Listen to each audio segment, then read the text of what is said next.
Since Michael and Sarah returned for a hometown childbirth, please leave. My mother-in-law stated in a chilly voice. Her eldest son and his wife are due in 3 days. Me leave? I asked, confused and stunned. Yes, we don't need another mother figure anymore. You've been redundant for a while now. Michael and his family will be living here, so make sure you're out by tomorrow, she continued. I knew I was never truly accepted into the family since the day I got married. Treated as a wife, never did I imagine they would tell me to leave. You barren failure, you were allowed to experience raising a child. Be grateful. We have no obligation to support you anymore. It seems like Simon is tired of you too. What's Simon to? I gulped down my saliva. If it's not a conspiracy between my mother-in-law and Michael, then I don't need to stand in ceremony with my husband anymore. Foolish to drive me out, but it was my mother-in-law who ignited this. What happens to this house now is none of my concern. May they face the reality they have ignored squarely. Personally, I'm Anna Thompson, 45 years old, living with my husband and mother-in-law in a popular area close to the station. The access to the city center is superb. When house hunting, my picky husband, recently promoted to a managerial position, insisted on a spacious apartment. The rent was steep, but the space and rooms made it worth the stretch. My husband, Simon, 8 years my senior, a divorce I met through a friend's introduction. Comforted by the enveloping kindness unique to an older man, we decided to get married after 2 years of dating. Even when I told him about my infertility due to past illness, his affection did not waver. Likewise, my feelings remained unchanged when I learned of the circumstances he carried. My husband had a son named Michael from his previous marriage. I'm truly sorry to ask you, who have never been married, to live with my parents and son. I won't make you suffer. I'll ensure you're happy. That was the promise he made to me. To prevent me from feeling suffocated, my husband suggested moving to a spacious apartment where I could have my own room. Michael, turning 10 this year, won't need much care with my mom around. You don't have to push yourself. After his divorce, my husband got help with childcare from his parents at their home. A few years later, Simon's father passed away in an accident, and it seems his mother took over as Michael's caretaker. From the first meeting, Michael wouldn't even make eye contact with me. I thought it might be his shy nature, approaching a difficult age, so I didn't worry. As long as they accepted me as a member of the household, I was content. My mother-in-law was a quiet and refined person.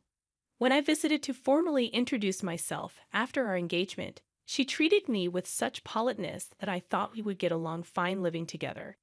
I'll continue to prepare the meals as I have been. Simon comes home late, so it's okay if we eat at different times, right, Anna? I'll leave the cleaning and laundry to you. All right, let's work well together. After getting married, I switched from a full-time employee at the pharmacy to a part-timer due to the division of household chores. I started work a bit later in the morning, so I wouldn't get home until nearly 8 p.m. Dinner was always ready when I arrived, making me feel good about living together. My mother-in-law and Michael usually had dinner before I got home, so I was always eating alone. Even after getting married, I sometimes felt a sense of, is this it? But I came to accept that this was our family style.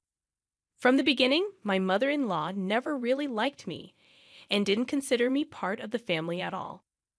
Michael, the school's activity day is before summer, right? When is it? We're all going to see you. Sometime after getting married, I tried to break the ice with Michael, who still hadn't warmed up to me. No, I mean, as Michael faltered, my mother-in-law interjected, "We'll go there, just Simon and me. Anna, you don't need to worry about it." I misunderstood her words, thinking she was just being considerate. "I can get the day off work. Let's all go together." "You don't need that. You're Simon's wife. And mixed family has always been just Simon and me." I was quite shocked when I brought it up with my husband at night. He said, "Mom's been clinging to Michael. She probably thinks you're trying to take him away. I'll talk to her eventually." I began to join as a mother at the activity day, but Michael and I rarely spent any time together outside of school events. Sometimes I could tell Michael wanted to say something, but my mother-in-law always cut in between us. I later found out that she had been bad-mouthing me to Michael. Anna said she could be happy with Simon if Michael weren't around. She's a terrible person. Dad must be deceived by her too. If a boy in his formative years hears such things, it wouldn't be strange for him to distrust me. It was a sickening story, but at that time, I hadn't imagined that my mother-in-law could do such a thing. After graduating high school, Michael immediately moved in with his girlfriend and left home. As soon as he started college, a year after he started working, he married her without a ceremony. Once Michael moved out, my mother-in-law surprisingly stopped doing housework altogether. Instead, it seemed that picking on me had become her sole entertainment. She stopped cooking, which she used to do before, and now just sits at the dining table waiting for me to come home. Without a moment to sit down, I would stand in the kitchen and prepare dinner. You're really inefficient. At this rate, it'll take you all night. I was never good at cooking, partly because I had always relied on my mother-in-law to prepare the meals. Whenever I did manage to cook, she would taste each dish and invariably complain, "This tastes awful." "I'm sorry, I'm trying my best." You're astonishingly tone-deaf when it comes to flavors, Anna. It's a good thing Michael never had to eat this. How terrible. If she thought so, she might as well make it herself. But it seemed she just wanted to complain to me. Not just about the meals, but she started nitpicking everything from the cleaning I never used to do to the laundry. Why are there so many wrinkles on the laundry? You have to vacuum every nook and cranny. You really can't do anything right. Didn't your family teach you anything? With that, my mother-in-law sighed while looking at me being belittled. Even about my family, I clenched my fists in frustration. I don't know how you won over Simon, but I can't see much charm in you as a woman. And she always concluded with the same line, "If you hadn't come, Michael would have never left." I understood that there was a gaping hole in her heart since Michael had left. Maybe it was what they call empty nest syndrome. If taking it out on me made her feel better, that's what I told myself to endure it. But her bullying took on new energy after a certain event. That event was the pregnancy announcement from Michael's wife, Sarah. The joy my mother-in-law exhibited was unlike anything I had seen before. It's Michael's baby. It's bound to be adorable. Yeah, he'll be my first grandchild. Watching the two of them rejoice, I was happy too. But my mother-in-law's excitement was beyond normal, probably because Michael asked her, "Grandma, can Sarah have our baby at your place?" Sarah's family home is an hour away by plane, and since they have no one else to rely on here, they turn to us for help. Of course, my mother-in-law wouldn't dream of turning down Michael's request. The phone calls from Michael started to become frequent, and her excitement went through the roof. The next day after getting the news, she started preparing enthusiastically. From cleaning out Michael's room to preparing the bedding and making a list of baby items, it was like she had great-grandchild fever. Naturally, I had to get involved too. When I returned from work, I vacuumed Michael's room. "So you need to wipe the floors and the windows and please wax them too. This weekend we're going to the department store to look at baby cribs." Cleaning and waxing at night was tough, especially after a long day at work. If I even thought about cutting corners, I'd be told to do it over again.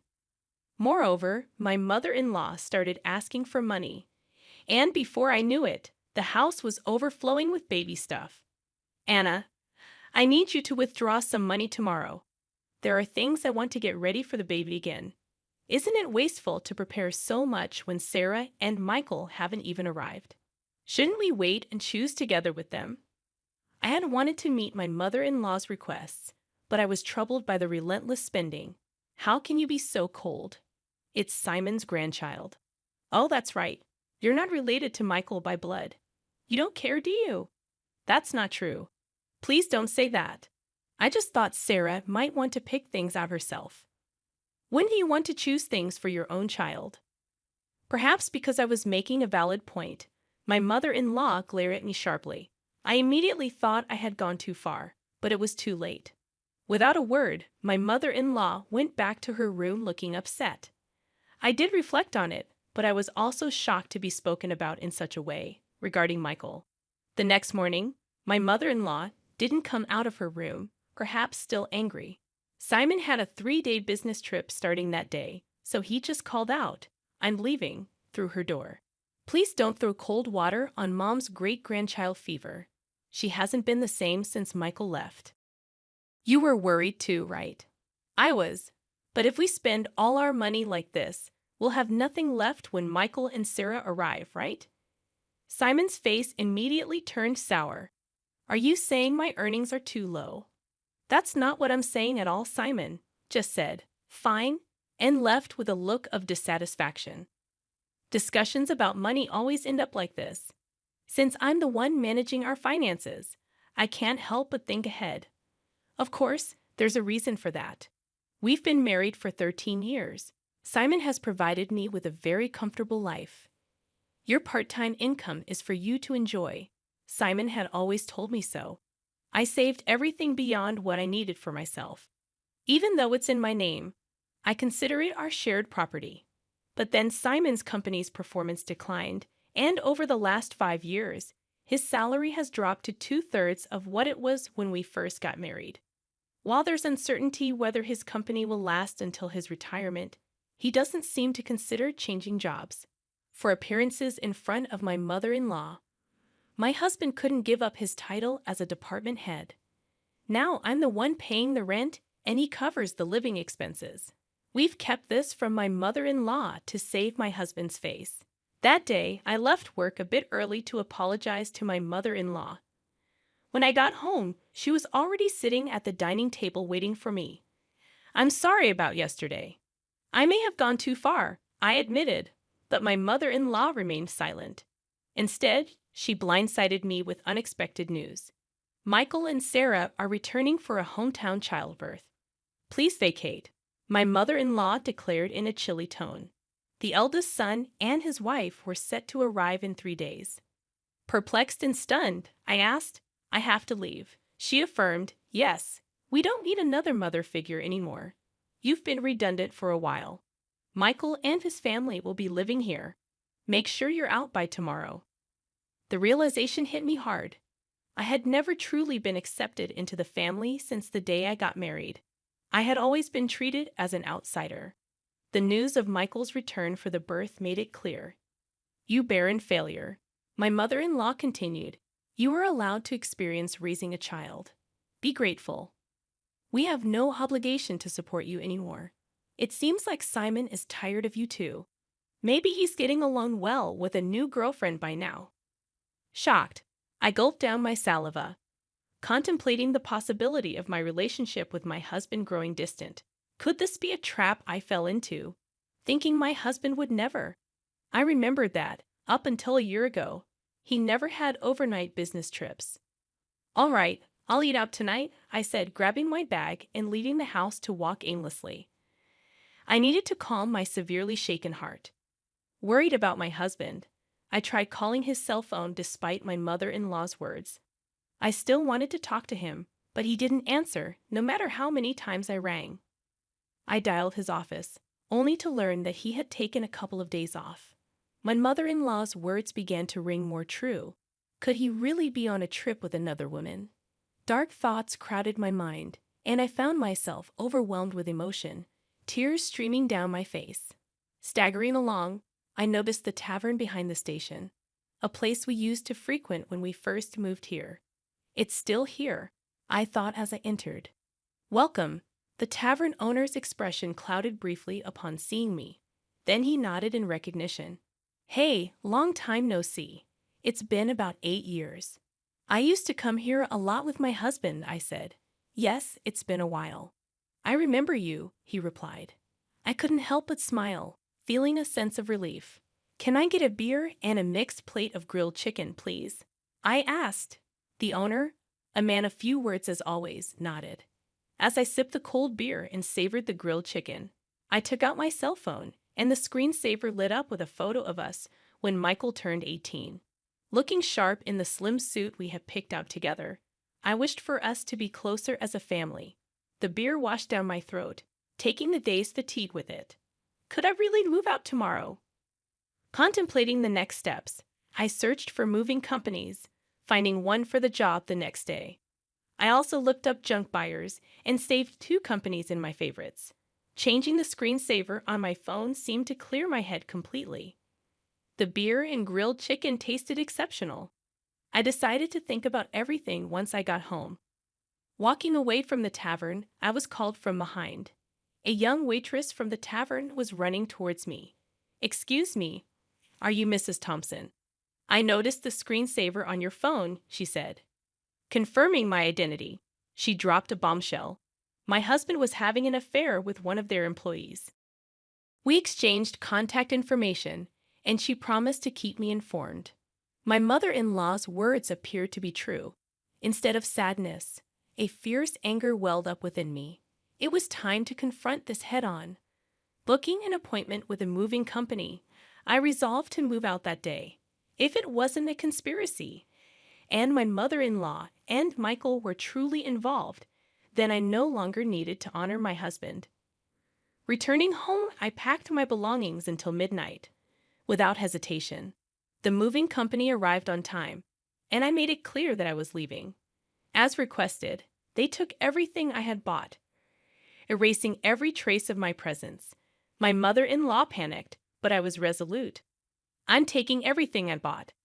You can start a completely new life tomorrow," I declared, suppressing a laugh. Ignoring her protests, I proceeded to have everything taken out. My mother-in-law complained loudly to the movers, but there was nothing she could do. The only items left in the house were piles of baby gear and her old dresser from before the marriage. "Well then, I bid you farewell. There should be no trace of me left, so enjoy your life with Simon, Michael, and his family," I declared, leaving her sitting there stunned.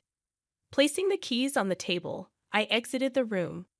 The movers held onto my things for a while, and I decided to stay with a single colleague for some time. Feeling a sense of completion, I slept soundly that night. A week later, I finally heard from my husband. I wondered if he was scheming with that other woman. While my husband was dragging his feet, I received a call from the young woman at the tavern. "Got a good shot, so I'll send it to you."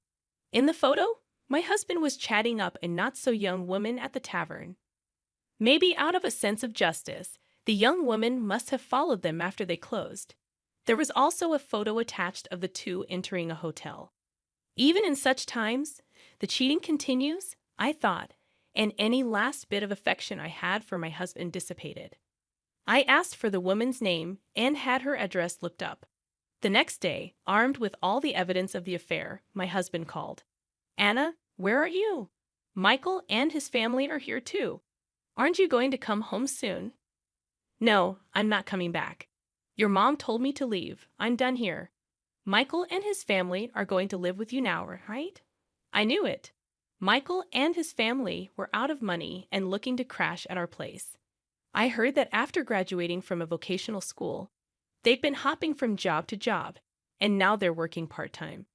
"No. I want you back, Anna. I went to the pharmacy, and they said you're off for a bit. Got a place to crash." "Yeah, I'm fine.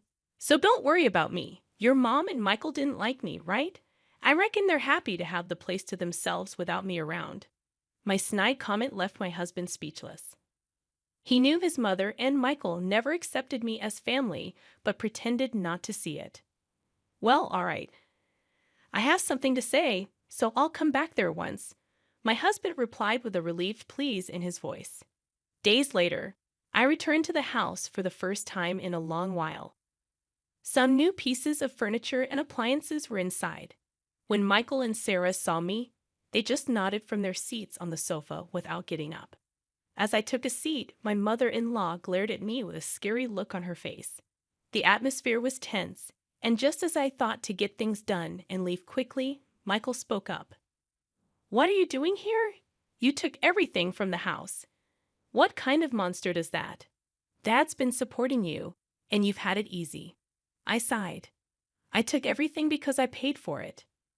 I wanted to remove all traces of me, just as you wanted, right? That's crazy, right? There's no way you could afford all that just working part-time at the pharmacy," my husband said. When I glanced at him, he started talking as if he'd resigned himself. We've been getting by on what Anna and I both make for a little while now. Then the stuff you took should be both yours." Instead of my speechless husband, I decided to speak up. Simon's company has been doing poorly, and his salary plummeted. That's why, for the past 5 years, I've been covering what's missing. But that wasn't enough, and now I'm the one paying our rent.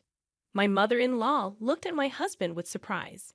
"I'm not just a part-timer, I'm a part-time pharmacist, and the pay is quite good. I'm making more than Simon now." At my words, my husband awkwardly looked away. My mother-in-law's eyes were frantically shifting between my husband and me. "From now on, Michael, you'll be paying the rent. You're going to live here, right? After all the help your gran was given, it's time for you to take care of her." Michael looked at me with a shocked expression. When I dropped the news suddenly, "Rent? How much is it?" he asked. "It's $5,600. Good luck, since it seems my role as a mother is over. I don't have an obligation to take care of you anymore. Pull yourself together. You're going to be a father soon." Michael murmured with a shake of his head, "That's impossible." It was Sarah who raised her voice upon hearing this. "Wait, $5,600? Weren't we supposed to live here for free, covering rent and living expenses?" I almost burst out laughing. "Don't worry, Sarah. You can move to a cheaper place. Simon still makes a decent salary." Hearing this, Sarah's face relaxed a bit. "Oh, since I'll be leaving you, Simon, life might still get tough with your mistress, huh?" At that, Sarah finally broke down in tears. It was my husband who panicked. "What? What are you talking about?" Sarah replied, "Oh, your mother told me about the new woman. I guess it's time to end my role as a wife, too. My husband must think there's no evidence. Indeed, it hasn't even been 10 days since I left the house. Wouldn't that hurt Mary if she heard you? Well, I'll get in touch about that later." At the mention of Mary's name, my husband jolted, realizing that I knew everything. He held his head inside. This is not the atmosphere to write a divorce paper. "Well then, I'll be going now. Please talk to me further through a lawyer."